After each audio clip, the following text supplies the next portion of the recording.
Hello, everyone, and welcome to the Cacawphony. I will be your host today, Fel, and I am joined by. I'm Psiah Daniels. I usually go by Cad. I'm Donut Kirby, or just Donut, or just Kirby, depending on your preference. I'm Psiah. I just go by Psiah. Zeroan or Zeroan or however you want to say it. All right. So, this episode, if you haven't already looked at the title, is about writing characters.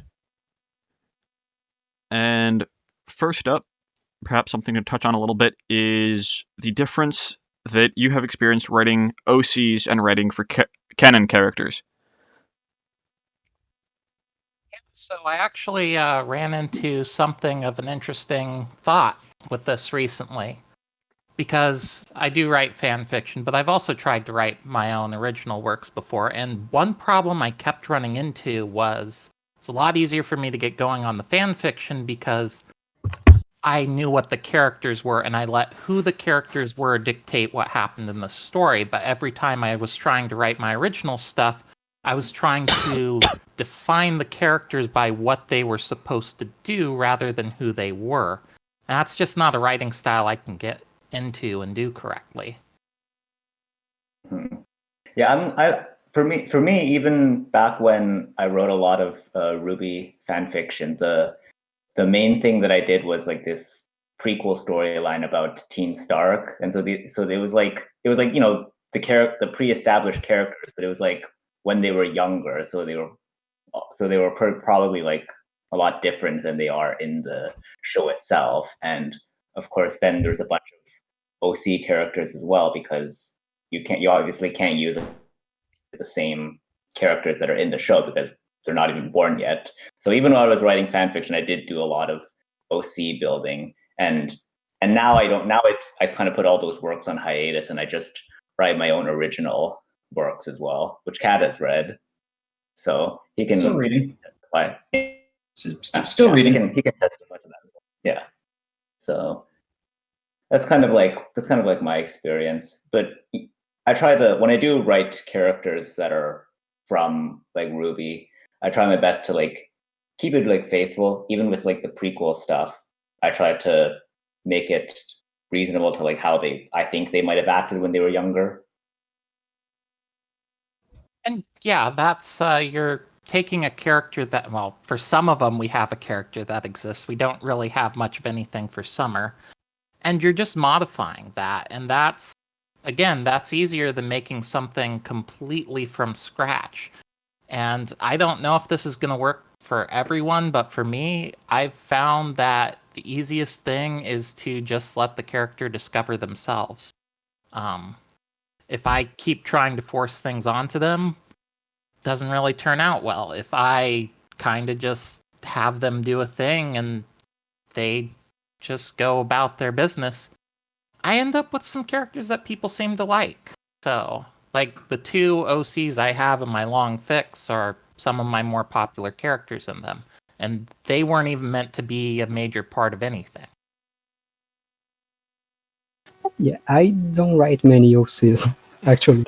So, I always feel kind of awkward when I do have to insert an OC in a story. And I never do it on purpose.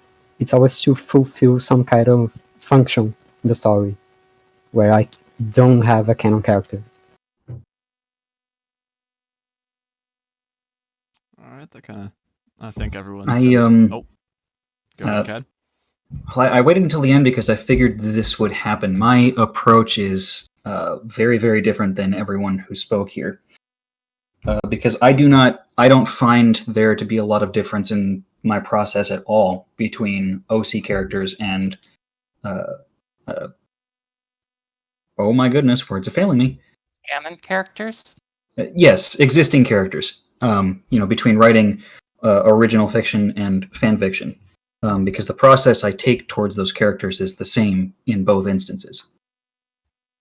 Which is I first deconstruct them and create a thorough outline. Well, for the main characters, I don't do this for literally every person, but I deconstruct them, make a thorough outline so I understand the character and how they would react to situations, and then I throw situations at them.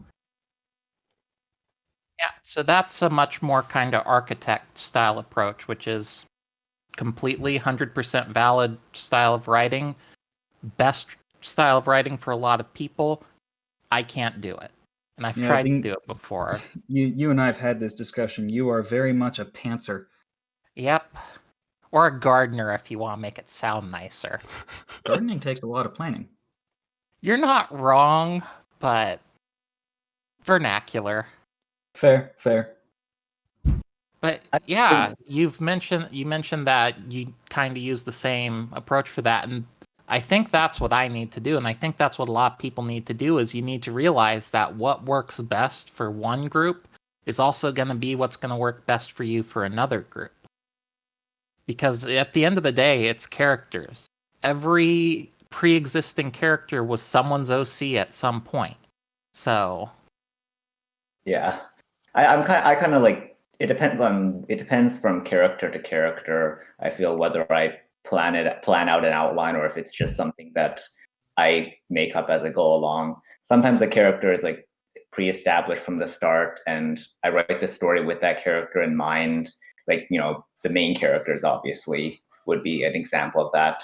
But sometimes I just have an idea for a character like in the middle of writing, and then they kind of just start as an idea to, I don't know, move the plot forward in some way or just fulfill a specific role. And then as I write, they start to get fleshed out more and more. So it really depends. But usually the main characters I have some kind of pre-existing plan before I start writing them. I feel like that's fair to say. and that brings up another thing. One of the best things you can probably do for figuring out a character is to just write them. Write some short throwaway stuff. Just take whatever characters you have, throw them in a generic coffee shop AU and just see how that goes. Don't ever plan on releasing it. But you can do that, and you can learn a lot about the characters by putting them in situations like that and just trying out writing it. Just practice writing them. Yeah, definitely. I mean, not necessarily coffee shop AUs or like that. I think what I tend to do is just write like future scenes that I have that I thought up of, but I'm not currently writing, and just put the characters in that sort of situation. And then when I actually get to that part in the story, I just kind of insert it and make changes, I guess, because sometimes sometimes my plan will have changed by the time I actually get to that point in the story. That's You generally can what I do. absolutely do that, but one of the advantages of going to something completely outside the scope of what you're actually writing is you can kind of figure out some of the rough edges on the character that seem weird. Like, you can maybe get away with a super edgy character in a big old war setting, but then when you try them out in a different environment, you might figure out that they're more edgy than you intended them to be, and it can help you adjust. Yeah, fair enough. All right, unless anyone has any more particular points, I think we'll go ahead and move on to kind of the next point we wanted to cover. What characters do you tend to gravitate towards writing most, and why? Okay, I mean, I'll just go right ahead and say that the characters that I tend to enjoy writing the most are like I like writing like edgy, snarky characters. It's just fun to like write things for them to say or do. Yeah, you do. It's kind of cathartic in a way.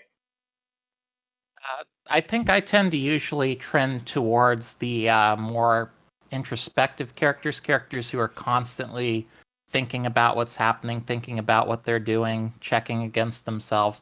I think that's kind of just because that's how I am. But that's not necessarily the most fun sort of character for me to write. I think I've had the most fun writing the sort of character who would be a little deluded and kind of an unreliable narrator sort of deal. Well, with the introspective characters, it's easy to like, write a lot of text for them because like they're always thinking about the situations they're in. And I don't know, if you're trying to hit a daily word count, that can be helpful, just as Well, hypothetically speaking. that's the thing. My stuff isn't that long when I do write. I tend to get a lot more done in fewer words than other stories of a similar vein I've found.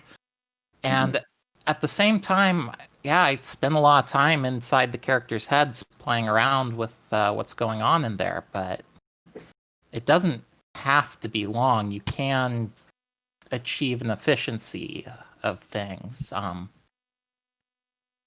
I don't know how to tell people how to do that. It's just kind of how I do things, but Mhm. Well, also I just like writing characters where I feel like I have something to say with them. That's kind of, I know that's kind of vague, but it's just like, I think this character has a fun personality. I want to convey it in some way. And they're often I have many characters that are very different from one another, and I like to show what makes each of them unique, So this was an interesting. Oh, that's all right, Ken. I have just an interesting interpretation of the question. I didn't really communicate this clearly, but I had intended to talk specifically with relation to RWBY on this one. Although this was nonetheless a wonderful discussion. So apologies on that one. I kind of didn't make that clear. well, in that regard, really all four of the girls can be considered and written as fairly introspective sorts of characters. They've definitely been set up for it. They've all had to deal with their own mental demons, as it were. But I guess I tend to write more Ruby and Yang than anyone else, and Blake is by far the hardest for me to write. Yeah, Blake's a tricky one, to say the least. I find that okay, so this is something I have gotten flack for before, which is totally fair. I find that any character can be enjoyable or difficult to write, easy or difficult to write for, depending upon the circumstances that they are in. And by what I mean by that is that if you're writing an AU or even just a slightly modified canon or even canon with slightly different circumstances, something you have to account for is that your characters will have come up in a different situation than the characters in the actual show, and they will be different for it. And part of the challenge is figuring out what those differences are and if they're still believable as the same character. So, for example, what's a good example of this? Oh my goodness, I'm blanking. I had a good one. I wrote it down and I lost my notes. Oh, there we go.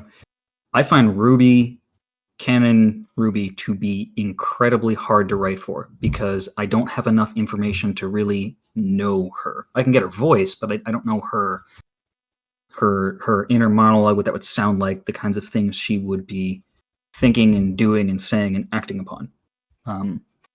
Whereas if I put the character we have seen from canon into a different situation, in my case, usually I put them in space because I like that. I can more easily grasp the kind of person that they would be in that situation. Yeah, I can definitely see that, and that is a very good point. Something I've told lots of people, and I will keep telling people forever when they're writing canon divergence AUs is when you change things, things change. I don't know how many stories I've read where there's some huge change in the background of the story, and then they have scenes play out word for word what happened in the show, and it's just like, no. Well, and there are other schools of thought on that. I mean, a lot of people criticize shall we say, a very prominent fic author in the RWBY community because the characters that they write, they develop them from completely different circumstances from how canon operates, and then they get flack for having characters that are different from canon. So it very much is an audience-dependent thing. Yeah. Yeah. Well, circling back. Oh, sorry. You can go. Yeah, I was gonna say, just because the characters have changed does not mean that they're different characters, though, and that's the thing. You can keep the core. I guess you gotta figure out who the character is at their core, and I think that's what makes Blake hard for me, is that she's not as easy for me to figure out the core of who she is. Like, what drives her, what she reacts to people with, that sort of thing. I just realized I never actually answered the question, but you made me think of it. I find Blake and Yang to be really easy to write for. I could not tell you specifically why, but those two are the easiest. Mm-hmm. Well, if we're okay, so well, to circle around to RWBY characters for me, going back to what I originally said about liking to write edgy, snarky characters, I'll definitely single out Mercury as my favorite character to write. I would say because I've written a lot of stuff from his perspective for like shorts, and like back when I did the writing prompt Wednesday a lot, I often used him as the main character. I don't know, it's just fun to write for him. But I find that in general, when it comes to RWBY characters, because I don't think I've actually written fanfic for anything other than RWBY. But even in RWBY, I don't usually like to do, I don't know, like canon divergent stuff or like out complete AU sort of stories. I kind of like to just explore or expand on the possibilities in the show itself. Like I wrote a one shot about like what Emerald and Murky were doing during the events of Fallen 4, I think. So I just kind of like that's kind of the area of fan fiction that I think is more interesting than just let's put these characters in a different universe or whatever. I tend to find like, I like to just use fan fiction as an avenue to explore more possibilities in the pre-existing show universe, if that makes sense. So like a canon compliant fic, where it could have happened in the world. Yeah, I kind of find those are the ones I usually like more. I don't know why like the full AU stuff kind of like drives me away sometimes. It's really just a matter of preference. There's nothing explicitly wrong with it or anything. It might be that you're using those restrictions as inspiration. Like, a lot of times, if you just open everything up to change and you don't have anything restricting you to work against, it can be harder to find an interesting plot point in that.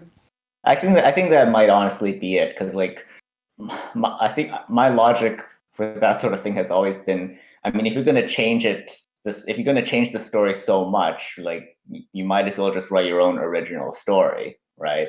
Like I know a lot of people like to just they like the characters, so that's why they make it fan fiction, right? It's basically a different story altogether, but with familiar characters and settings, which is, that's fine. But from my perspective, I kind of just think, I mean, you changed so much already. Just go all the way. Like make everything original. Make it your own.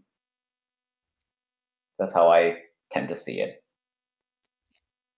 Zeroan, any comment on this?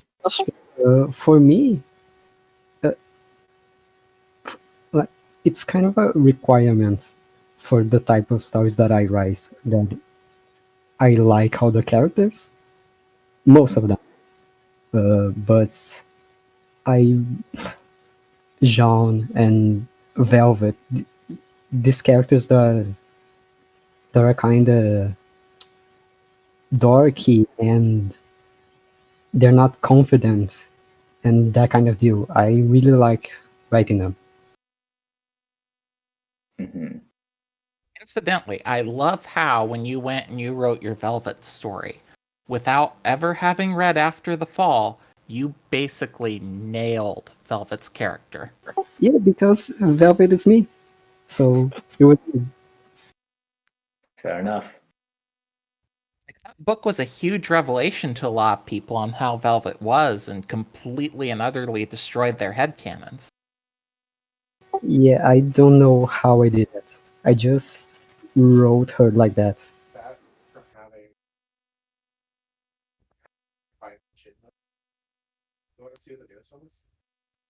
Unless we have any more points. Cad, do you have anything to say?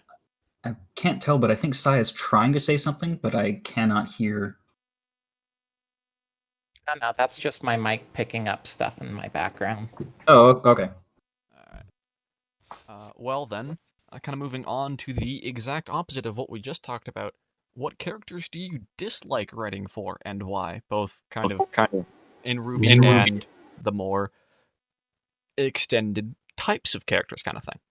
Adam, Oh, yeah, Adam. no hesitation. I definitely don't really put any effort or focus onto writing him. As I have said before, wait, am I allowed to swear on this? I think perhaps Wolf would not appreciate the whole cactus speech, Oh, okay. mostly because that kind of more ranges into NSFW, but I think swearing's generally okay. Yeah, just generally speaking, I find Adam atrocious to write for because, I think he was done very well in canon. I found his contributions to the story enjoyable and his role in the story enjoyable, but I think it is mostly that the stories that I write have no use for him.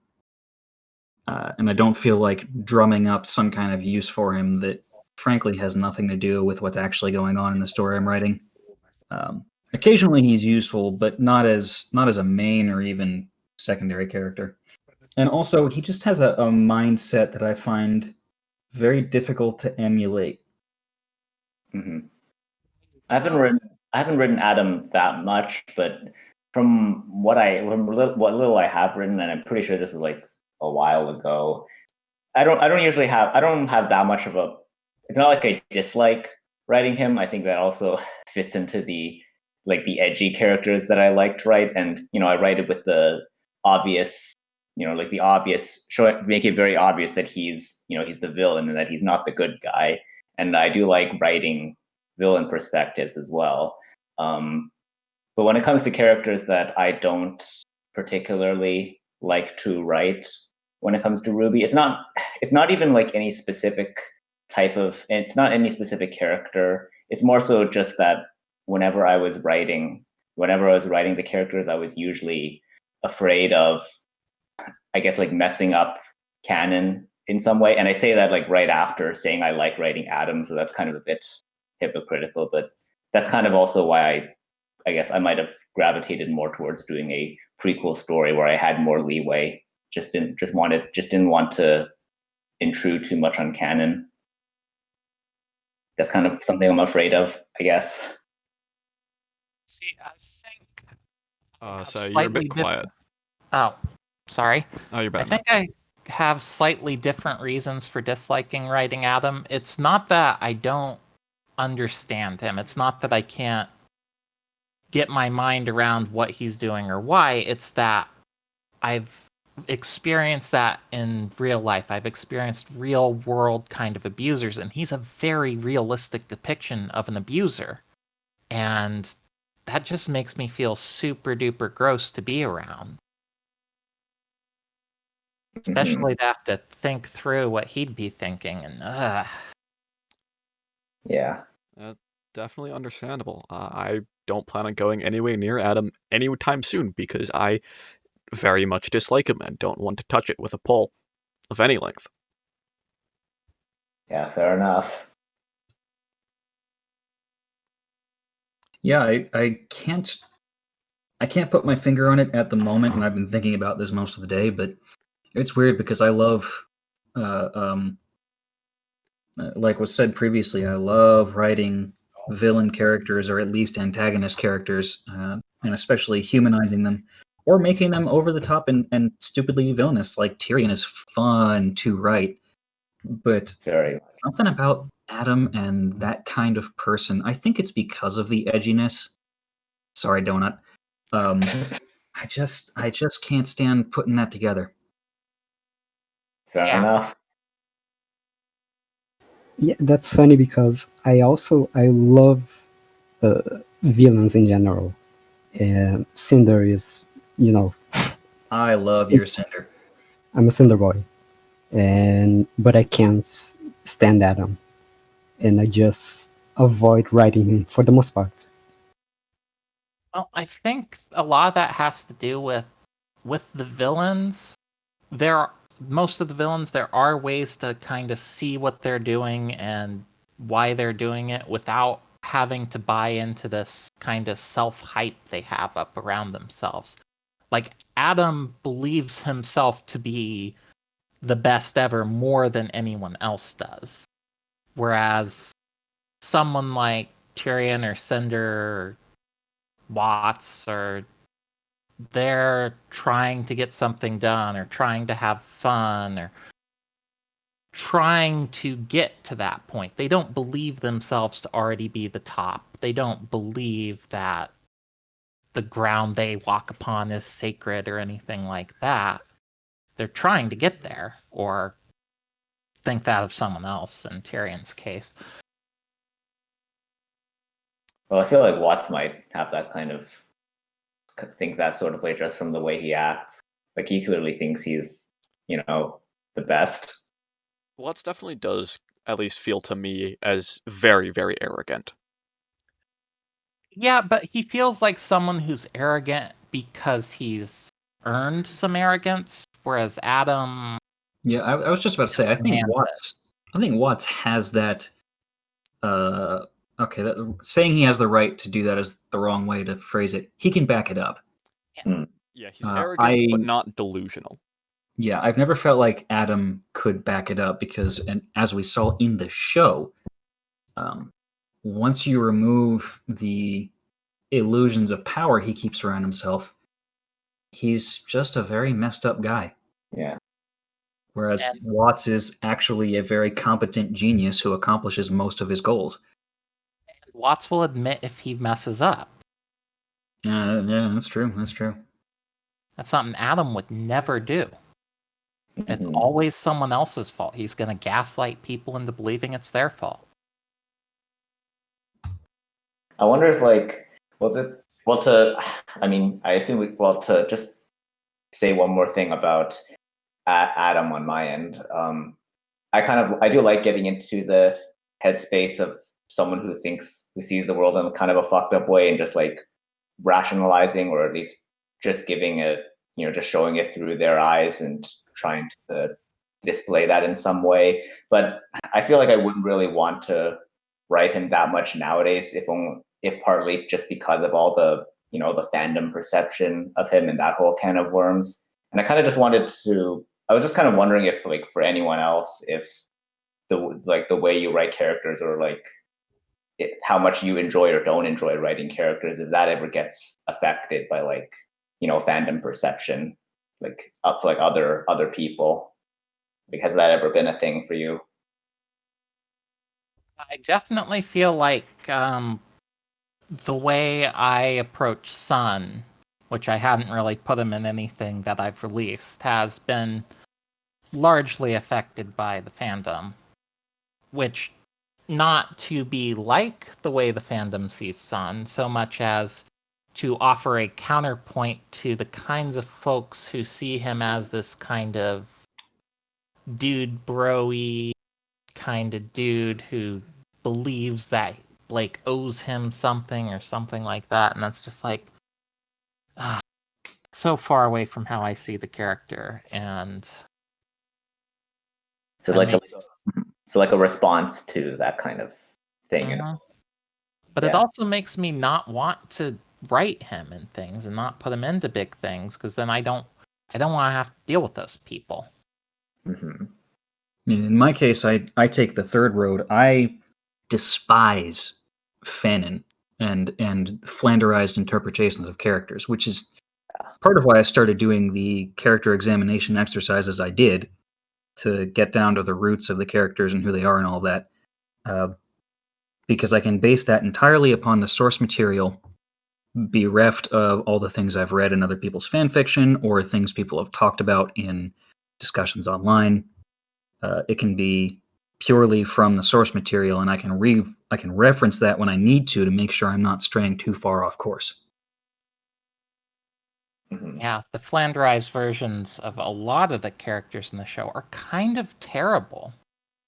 Kind of. That it frustrates me that they went with that in RWBY Chibi. You're too polite for your own good, Psiah. Well, I mean, like Chibi is just like a comedy sketch. It's just I find like it's. I mean, that's not even like specific to RWBY. Most pretty much any series that has like a comedy spin-off of some kind, they just kind of flanderize the characters because it's like I mean, it's literally just a comedy. There's not really much you can. There's not really much point in introducing the characters like serious traits unless those themselves are played for comedy. But not necessarily in the way they did it in Chibi, because like they went with the fandom interpretations and with a lot of these characters that the fans already believed to be true of the canon characters, and a lot of people saw that. That's on the fans, not the writers. Well, do you think they wrote the characters specifically because of what the fans were saying? Yes. Like I'm trying to But think I- of like a specific example for Chibi because I don't really remember much of Chibi anyways. I mean, also kind of think of it as this way. If these are traits that they know, all right, a good chunk of the fandom would kind of expect from something like this, you can perhaps get more laughs in general, more enjoyment of the humor if you are playing those more stereotypical ideas of the character. I think what frustrates me the most is what it's done to RWBY herself, though, because she has a lot of like subtle depth to her and a lot of like really subtle things about her that people are already missing.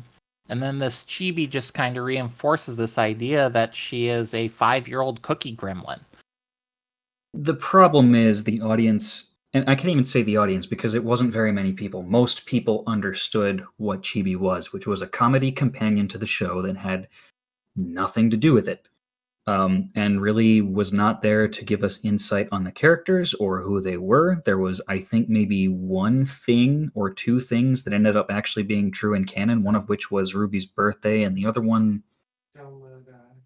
Man, I forget what it was. There was one other thing, but the rest of it was, I feel, very blatantly set up to be a deliberate parody, as such a show is.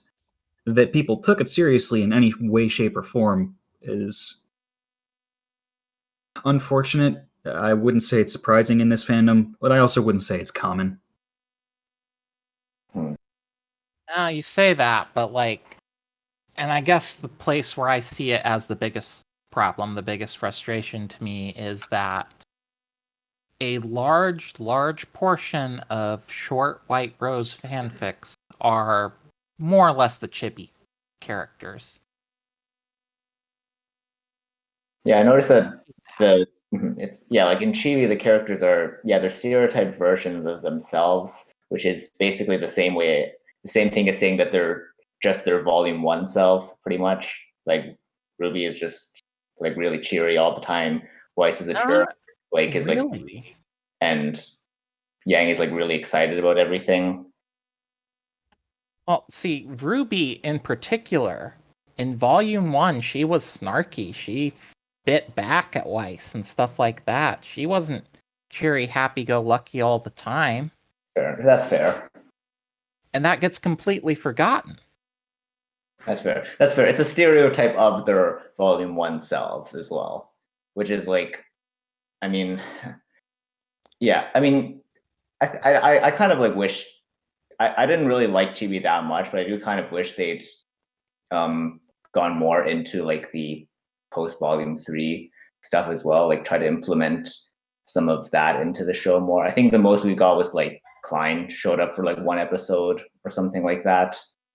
I just feel like the supplementary RWBY material is afraid of tackling like anything that happens after volume 3 for some reason, which is kind of like one thing that I respect about the the DC Comics run, even though that had its own problems. I like that actually show more of that. Sorry. I wonder if it's because they're trying to appeal to those people who dropped the show at Volume 3 because they didn't want it to go dark. I mean, I don't know if that's why, but like if it is, then they shouldn't. I think perhaps this chibi sidetracking is a decent segue into the next point that I'd wanted to bring up, which was adding depth to characters and how you do that. And I mean, like I feel like this is something I talk more about my original characters with. Like for my own original story, I like to just add depth by showing it's like a combination of the character's own internal monologues and also their interactions with other characters. You can see how they react in different situations. I guess that just applies whether it's like your original characters or you're trying to do the canon RWBY characters or any other series. You just kind of like show how they act differently in different situations, and that by itself can add a lot of depth if you do it right. So that's just what I try to do. I think a big element of that is understanding the history of the characters, what they've been through to get where they are. Like, that can inform a lot of things. Like, maybe they don't do well when a certain topic comes up because of something that happened in their past. That's a subtle level of depth you can add just by knowing their history and also giving them an interesting history, but don't go too far. Don't make it your 30-page epic on your D&D level 1 D&D character about how they've already saved the world twice or whatever. You don't need that. You just kind of need to know what kind of environment they grew up in and stuff like that. Yeah, I agree completely. A big part of the character outlining process I do is outlining their past, where they come from, what the culture is like there, or what the culture of their family is like, or something in that regard, and picking apart why it is they are the person who they are. But another way that I extend that, or rather that I would argue to extend that, is that the depth of a character comes from knowing who they are on the surface and who they are in the dark. Yeah, that's a very good point. Understanding who they present themselves to be, consciously or not, and then who they are and what they do when nobody else is looking. And sometimes those are the same things, and sometimes those are different, but understanding, well, actually, those are pretty much always different things, even if subtly, but knowing what that difference is and knowing why that difference is will, at least in my experience, it gives me the bones to display the depth of the character without having to go into some long-winded, dramatic Victorian spiel. Yeah, that's definitely a good way of putting it. Though I imagine that the way fanfic writers handle like the depth of the characters in the show can sometimes be pretty different from how it actually is handled in the show itself. Obviously. Yeah, definitely a lot of fan fiction tries to use things from the show as depth and kind of falls a bit flat. And I guess going back to something Cad said, the difference between who they are internally and who they present as, one important thing I think people need to understand is that everybody does lie. Maybe they're lying mostly to themselves. That was certainly true of me for most of my life, but what you present to the world, the mask you present to the world, is never 100% who you are. And that's true of everybody. And a lot of the ways you can get that depth is figure out which lies does this character tell, and to who. Which lies to? Oh, you said it. To who? Yeah. That to who is the second most important thing, because people are different people around different people. It doesn't make them two-faced. It's just human nature. Yeah. And again, the lies they tell themselves are just as important as the lies they tell other people. Yeah, it's pretty fun when like a character is usually like a decent person, but then there's like a handful of people where they just like clearly like hate being around them. And it's like and it's fun to write or even just like experience the the differences between those kinds of interactions. Whether you're writing it or reading it, I find that that's always really funny. and you can add some more depth to it as well, make it like a compelling character arc if that's what you're going for. Yeah, because those ways they do that does change, whether they start telling the truth about some things to certain people or start lying about some things. And again, you have to remember the character themselves is one of the people they are lying to most of the time. Yeah, Very people are completely true to themselves. that's true too. I think something really interesting to play with is how characters perceive themselves. Like with when I write John, I write him as very, he doesn't believe in himself, so he has no self-esteem. But when you actually look at what he does, he's actually a decent guy. He can do stuff, but he'll never believe that. So that's something I play with a lot. Yeah, and you do a very good job of writing John like that, and that gives him plenty of depth. On the opposite end of the spectrum, you have Adam, who the lies he tells himself are that everything he does is perfect. Mm-hmm. Then of course, yeah, go ahead, Donna. It's very, I mean, this is kind of similar to what I said before, but it is interesting to see how the fandom how fan fiction writers take the characters from the show and kind of like put their own spin on it, good or bad, to like kind of, in some cases they make them like a completely different character. As well, they might be the same character on like the surface, but then some of their deeper character traits will be different from canon, and that itself varies from approach to approach. But like, I myself don't actually have that much experience with it. I also haven't really read that much RWBY fan fiction. Actually, I've read maybe a couple, but like not for a while either. It's something I pick up on even in your original works. It is easy. Let me put it this way: it is very easy for me to pick out the characters who you have either in your preparation or in writings that I haven't seen explored in considerable depth, and others that don't have, probably because they don't need that considerable depth. Mm-hmm. And it's you do so far that I've seen. Again, I'm only like a third of the way through the first story. You do a considerably good job of exploring, like I said, what they present to other people and what they present to themselves. Yeah. Also, this is probably a good time to mention that's kind of like an advantage of like the medium of like writing fan fiction, because it's like written, right? Like you have the character's internal perspective, which you don't usually get in like a show format. So that's another advantage of like this specific medium. Yeah, and I suppose it'd probably be good to mention a few ways not to add depth to the characters, because when you brought up the characters being very different in an attempt to add depth, I thought of edgy RWBY. I thought of all the stories that take RWBY and they make her into a total edgelord, and edge is not the same thing as depth.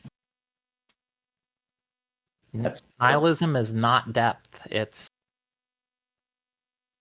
honestly, in a lot of ways, a bit childish. Well, I think it depends on how that's handled. I mean, you can take a character like RWBY and construct an edgy version of RWBY as long as you understand that's what you're doing and understand why you're doing it. I mean, it could be that the circumstances that created this RWBY have created someone who is edgy or who presents herself that way or who wishes she actually were that way.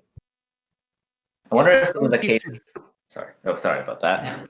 I was gonna say, you could probably pull that off if you pull back in the story and understand that this edgy RWBY is not automatically right about everything, that not all her edginess is the true way of the way things go and stuff like that. I suppose there's a bit of personal bias showing in what I just said, because I find that edgy characters that are right about their edginess are, to me personally, not very interesting. It could be they have a point, but for an edgy character to work for me, they need to at some point realize or be shown, or there should be an attempt to show them, or rather the story should display that their edginess is not, as you said, it is an immaturity, something they should grow beyond. Yeah, well, when it comes to like edgy Ruby specifically, that's kind of like another case of like, canon versus fanon. Like even if like you do an edgy dark version of Ruby and it's genuinely well written, I feel like there's always going to be that sort of like stigma where it's like too different from what Ruby actually is in the show. So it's kind of like it's not really really Ruby. It's just like a totally different character that has her name. And I feel like that's kind of always going to paint it in a more negative light. Well, there is some room to get an edgier Ruby, not in the same sense that Adam is edgy, mind, but like an edgier version of Ruby that is still very recognizably Ruby, just because of all the shit she's gone through in her life, frankly. And that comes from deconstructing the character. Again, my way of doing it. It comes from deconstructing the character, and you can take those components, split them apart, add new things, and then still have the components that make them a recognizable character. And then on top of that, there isn't a person who is all edge all the time in reality. And if they are, then it is probably intentionally ridiculous. But as far as characters and stories go, if you want to make the character recognizable to the canon version of that character, or if you're just constructing a character whole cloth, their edginess has to have a reason for being and a purpose. And if it's all that they are, you don't have a character, you have a cardboard cutout. Yeah, that's true.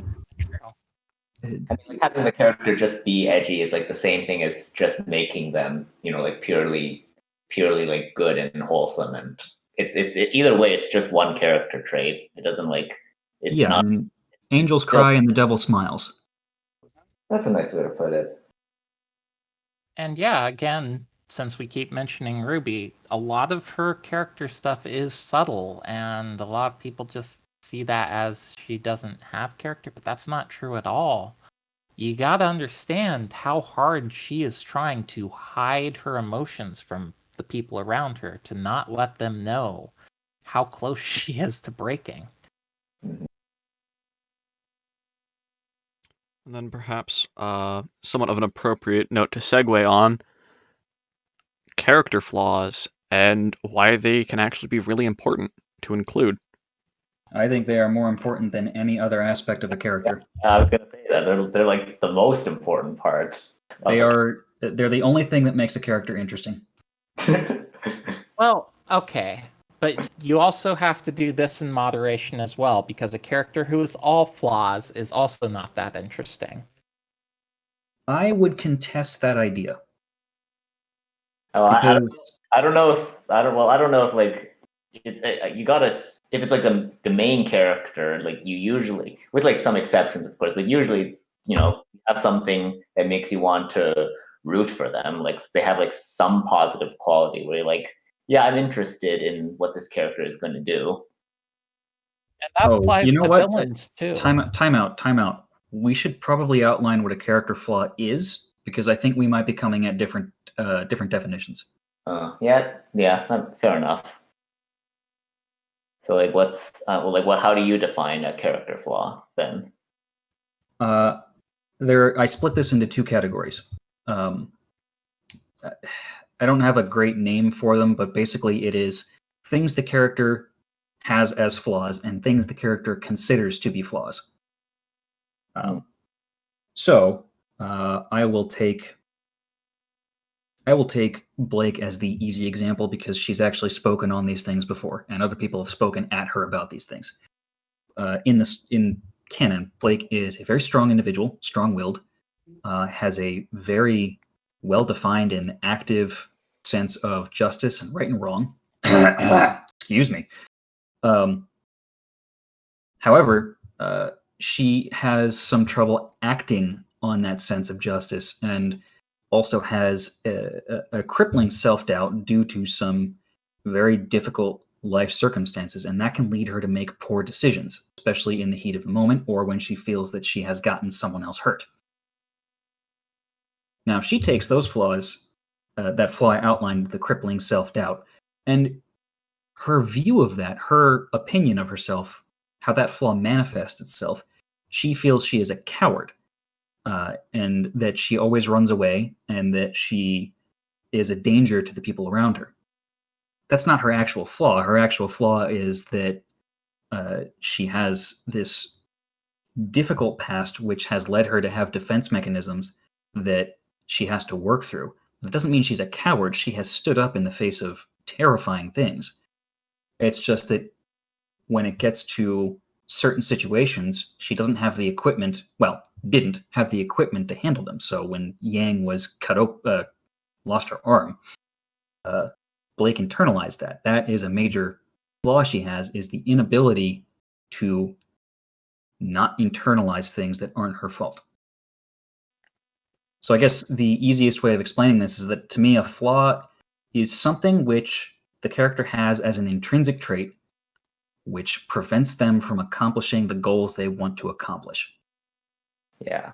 Well, okay, so that's pretty similar to how I feel a character flaw is. Like, I was thinking of when I was like thinking of how I was gonna say it, and for me, it was pretty much like something with intrinsic to the character that prevents them from reaching their full potential, or something like that.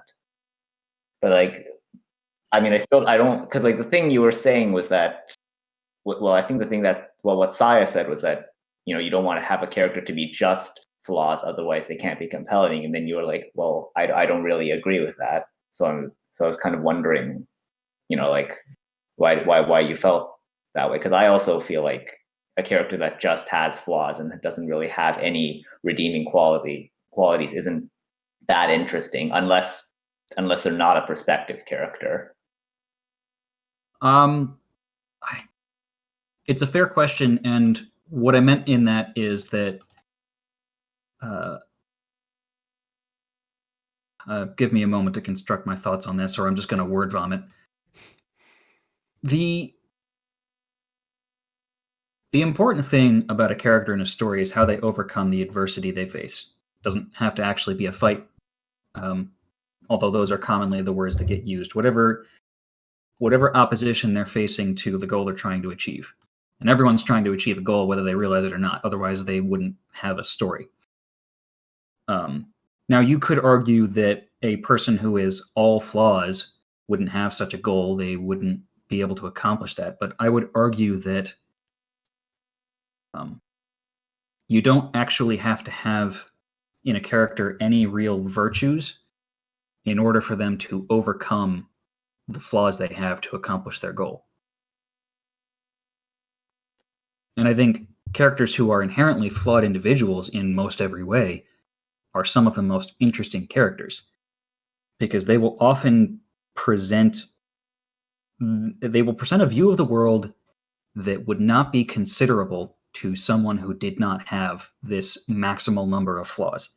Now, you can't have this person be the only character in the story, I feel. I think they need something to round them out, usually another person, another character that they interact with. There has to be a dichotomy.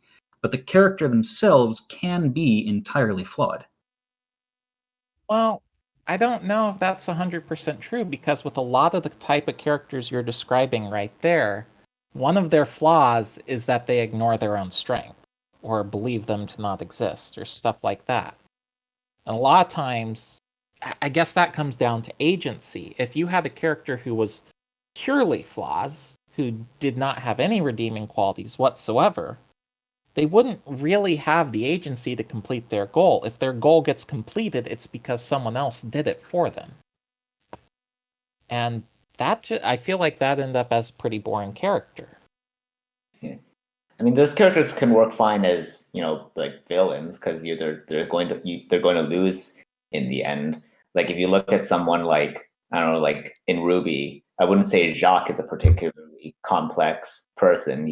But like it's fun to see him like get taken down a peg. That's kind of like his purpose. But I wouldn't really want to see things from like his perspective because he's just not that complex or interesting. He's just kind of like a bad person who eventually gets his comeuppance. That's basically his role. But he's also a fairly smart character who has a lot of power and control over things, and even though his goals are abhorrent, he's been pretty good at achieving them for a long time. And that makes him a more interesting villain than if he was. Okay, so I guess something I've seen a lot from early RWBY fan fictions, or now with the Owl House fan fictions, where no one knows what Amity's parents are like. A lot of times, especially with parents that everyone knows are bad for some reason, you get this extremely flat, they're just bad people all the time. They don't really have anything interesting to them. And that's kind of boring. But when you get into the actual, well, how did they get to the point where they could be that bad? What skills, what knowledge, what powers did they acquire in their approach to reaching that? That makes them far more interesting when you get into that than these kind of very, very generic, boring, bad parent. Yeah. Well, for Jacques, we did get like some history of like how he got to where he is in the show, but like we didn't really like know what his personality was like. Then we just know that he married into the Schnee family, and he seized the control of the company, and he made it more prosperous at the cost of like ethics and that sort of thing. But that was just kind of given to us in like an info dump in World of Remnant, and then like a brief couple mentions in the show itself. We don't actually know much about what Jacques was like as a person. I mean, we can infer for sure, but it doesn't really like I give. think we actually got a lot of him in Volume 4 that tells us a lot about who he is and why he does what he does. Well, who he is, but I'm more specifically talking about what he was like in the past and like what he was that got him to the point he is when we first see him. I mean, like I said, you can definitely infer a lot of the stuff from how it's presented. You could probably argue that hasn't actually changed that much at all, but I don't know. It's like I just don't really see him as a person with that much depth. He's kind of like I guess it went a bit off topic from like seeing characters who are only flaws, but I still just see him as an example of someone who is effective as like a villain who gets taken down, but I wouldn't want to see too much of him from his own perspective because I don't think he's interesting. I have a counter argument, which is that we can look at a character like Tyrion, who is, in my opinion, only flaws. I disagree. Well, He's living his best life. He's having fun, and he's very, very good at what he does. I mean, I'd also say that as like another example where like, yeah, I like Tyrion as a villain, but like if he was he was one of the protagonists, I don't think he'd be as interesting because, well, I'd say he does have some. Well, Tyrion does actually have some depth to him. I'd say, like in Volume 6, we see that he's very, very perceptive. He's good at like reading people and understanding like what they actually are beneath the masks they put on. Like he saw through Mercury very easily, and I definitely consider that like like maybe, well, not a virtue. In Tyrion's case, it's obviously not a virtue, but it's definitely like a strength. It's something that makes him more compelling than just a psychopath. I see. When you put it that way, I do agree with you in that sense. I think we were just coming at it from very different angles, and yours and mine were incompatible angles for the argument. I think part of that is that they're pretty much this idea of a character who is all flaws. Very, very rarely ever makes it as far as actual like published professional work. It's pretty much just a new writer fan fiction type thing where they haven't really explored these characters. Or they're trying very, very hard to go anti Mary Sue and they go complete opposite direction, which ends up with a character who's effectively sort of a Mary Sue type anyway, on account of the whole universe revolves around making them miserable. Perhaps also something else to consider about this when considering what makes characters interesting is that these flaws don't need to always necessarily defeat the character that has them. Characters can and should learn to deal and manage their flaws, if not necessarily overcome them, because there are going to be some flaws that you can't get rid of. Yeah, actually, with that in mind, one episode of The Owl House mentions one of the characters is cursed, which they use kind of as a general purpose long-term incurable disability, and they talk about, yeah, I can't do anything to get rid of it, but I can manage it. And they're still a great character. It doesn't stop them. So you don't have to solve every flaw that a character has. In fact, you really shouldn't. Right. Well, I mean, like, I feel like overcoming a character flaw isn't really the same thing as just eradicating it completely.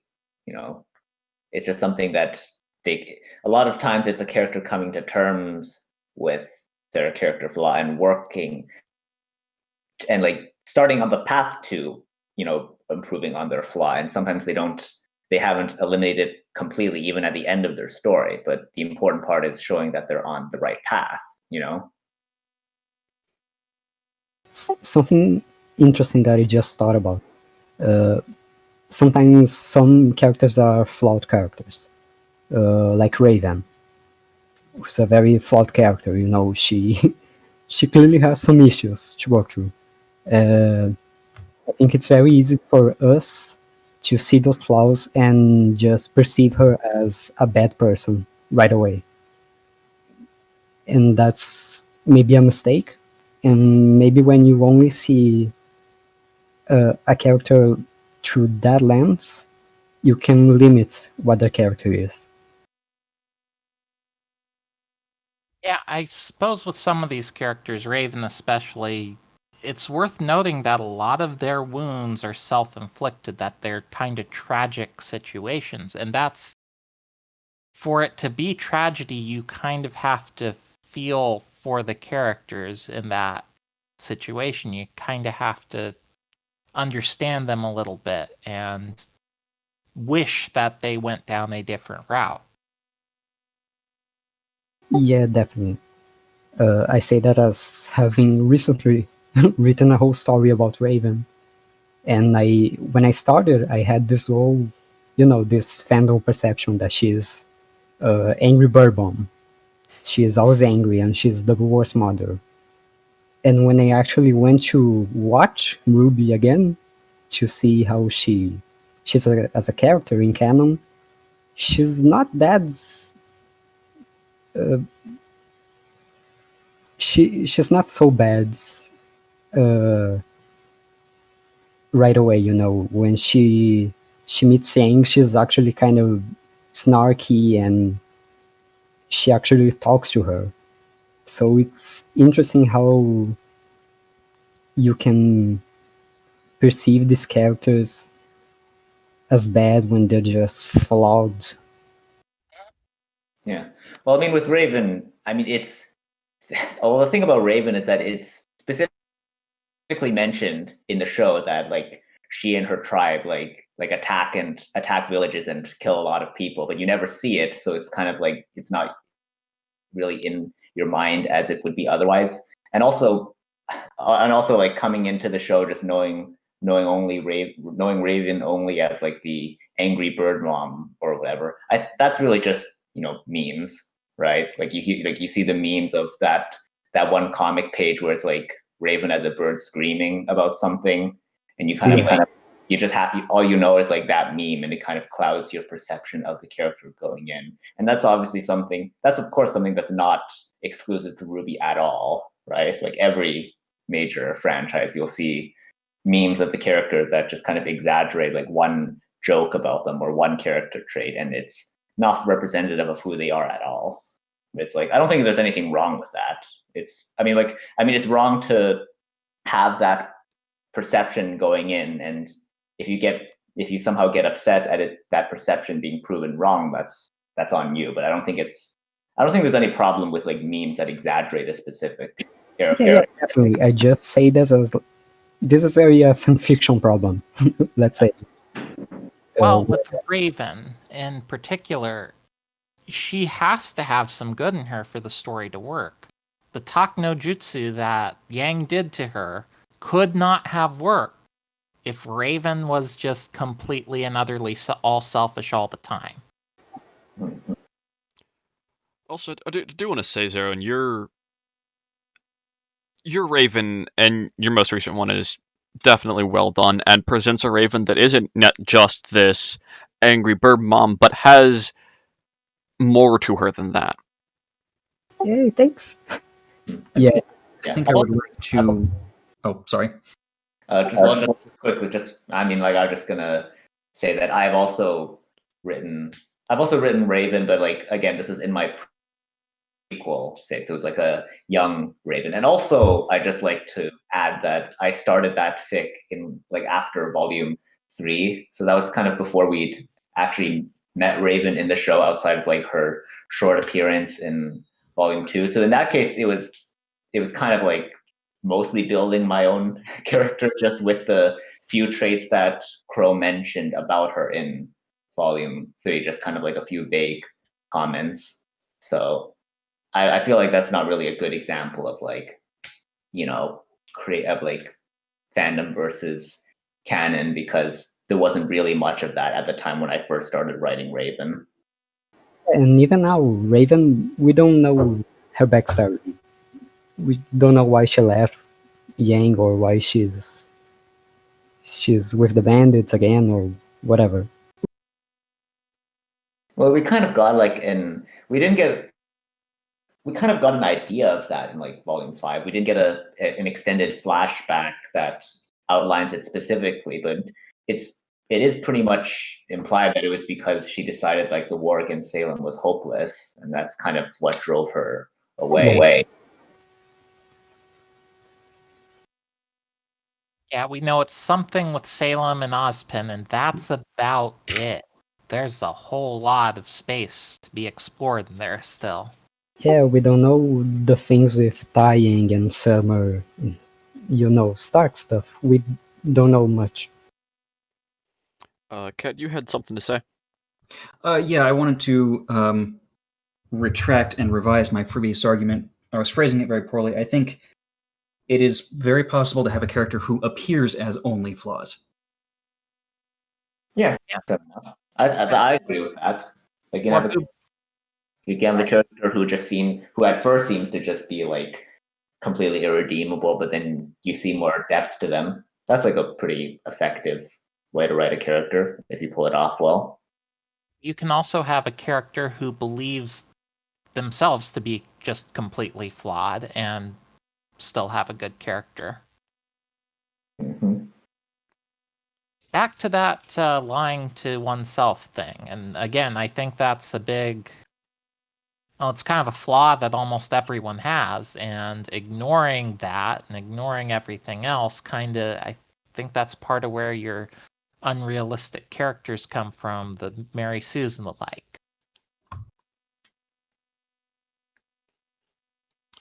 I can't remember the last time I actually witnessed a Mary Sue character.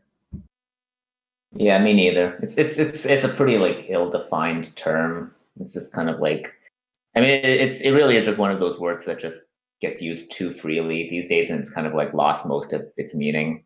So that's true. Yeah. A lot of times, basically what it means when someone's using it is a female major character that I do not like. Yeah. Well, you're not wrong in my opinion, but we could have that discussion forever. Yeah. Yeah, we are kind of starting to hit the upper limits of our runtime here. And while it would absolutely be an interesting discussion and one I would love to have, I think perhaps we will have to save that for another time. Yeah. That could be its own episode. All right, then, everyone. This has been the Cacawphony, and I am Fel. And I was joined today by. Or are we doing that again? Yeah. Oh, I'm Cad. I'm the wrong one. I'm Donut. I'm writing my original story, and I don't know if I'm gonna plug myself here. And if anyone wants to read my story, I can always DM you the link to it. Just gonna say that right now. I'm Psiah. I'm the gay purple one who's not going to plug her stuff right now. I'm Zeroan, and I speak very little. Yay! All right. And you all should go and read all their stuff, and you can find all of us in the Crow's Nest. Have a wonderful week until we see you next time, folks.